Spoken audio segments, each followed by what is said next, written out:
Premier Planet. It's old Rockin' Randy and Matt Vine, who is rounding the corner on his way to emotional stability. It won't be long before Vine is a pillar of emotional stability like myself. Oh. Kudos to you, Matt Vine. Thank you. Justin couldn't make it today, so here's the results from PPW 102. Yeah. 102. First of all, we saw a pretty good damn matchup between 0-1 and 0-2. 0-2 winning that one via submission with something from Japan. I don't even know what to call it, but 0-1 tap. Yeah, there was a lot of martial arts going back and forth, flips, kicks, judo And decent flows. grappling. I would say so too. A lot of up-and-coming maneuvers that they carried over from Japan. And they didn't put the crowd to sleep. Second matchup was what? Second matchup was Ronnie Metro versus USA. Is that the same Ronnie Metro that tried to put me out and put me in a wheelchair about 3 weeks ago? Is that the same Ronnie Metro? That's the punk little biatch, yes. Ronnie Metro pulled a rabbit out of his ass and beat Ulysses S. Adams, USA. It was a miracle. Yeah, USA is a big, strong individual that probably mirrors... A clear fan favorite. Absolutely.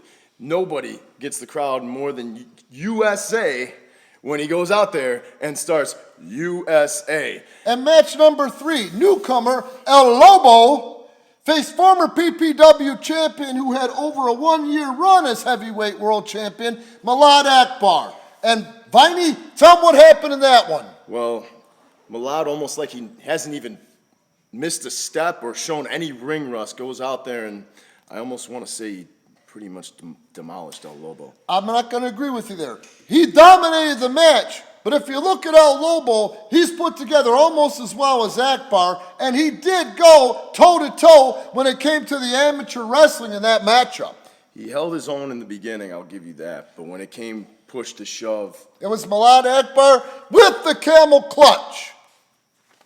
So following that, we had the PPW Heavyweight Championship match with Chase, Mama's boy Gosling, versus Scott Colton, my boy. Every time those two meet in the ring, whether it was for the PPW World Heavyweight Championship or just competitive, those two guys go at it.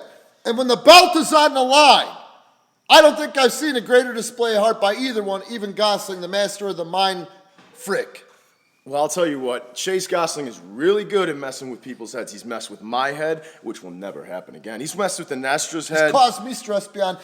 How many times did he text you before he said, "Oh, I'm coming"? And then no show. Yeah, what a great stand-up individual. But I don't think he's messed with anybody as much as he's messed with Scott Colton. No, I'm surprised that kid doesn't have a permanent tick. And tonight's finish, right when Scott Colton got the upper hand in the matchup, came back against insurmountable odds. He comes off the top rope with a springboard owing to meet Gosling's boot right in the coin purse. Oh, that's cheap. Gosling got disqualified on purpose to retain the belt. That tells me that he knew he was in trouble and that grasp on that belt was slipping away. I think you're correct there. I think Chase knows that his time is getting even more limited with that heavyweight championship. And hanging on by a pubic hair. I'll agree with that. So following that, we had Kim Chi versus Irish Andy Anderson. An angry and ailing Andy Anderson. I would have hated to bend Kim Chi in that matchup. He beat him with the Anderson bomb off the middle rope. 1, 2, 3. Now, I'll tell you something about Andy Anderson. I don't know much about Kim Chi. I think I know Andy a little bit more than anybody here on PPW. I think next to me, he is the most active PPW member on the roster, and him and I have had rivalry after rivalry. The damn guy shaved my head in front of a crowd. He made you look like Mr. Potato Head. Yeah. Hey, that's water under the bridge. What was the next match? Well, the next match was Boy versus Ya Boy Inestra. Now the magic, when Matt Vine and Inestra go up against each other for that #1 contendership spot, that spot to face and rob Chase Gosling of that PPW World Heavyweight Champion.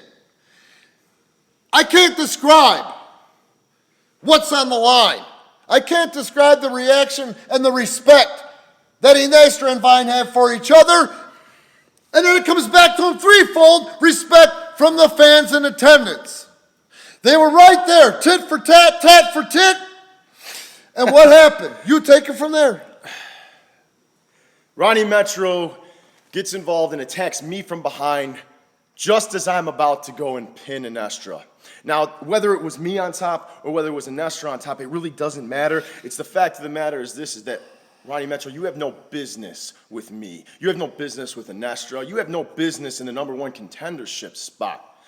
Inestra and I have made magic several times, and you took the magic away from us. Now, I sang to you. Hang on. I sang to you. I speak your language, and I've got your number this Saturday. This company prides itself on outstanding wrestling. Some of the best wrestling in the nation. I'm going to say in the world, internationally.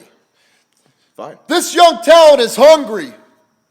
When a guy like Ronnie Metro comes out there thinking he's entitled and breaks it up, you shit on everybody. The fans, the individuals involved, and the company, Ronnie Metro.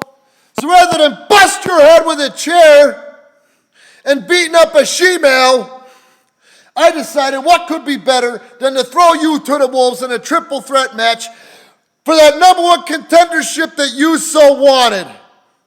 There was no winner in that match. It was a no contest. This Saturday night, Matt Vine versus Inestra versus Ronnie Metro.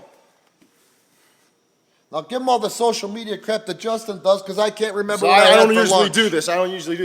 Be sure to like our page on Facebook. Follow us on Twitter and Instagram. And what do we have? Snapchat. Snapper Chat. We're on Snapchat this time. So follow us up. Hit us up on Snapchat.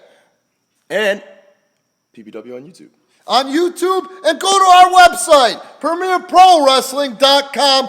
We'll see you Saturday. Stakes are high, tempers are flaring, spitting ass is going to fly everywhere. 7 o'clock doors, 7:30 bell time.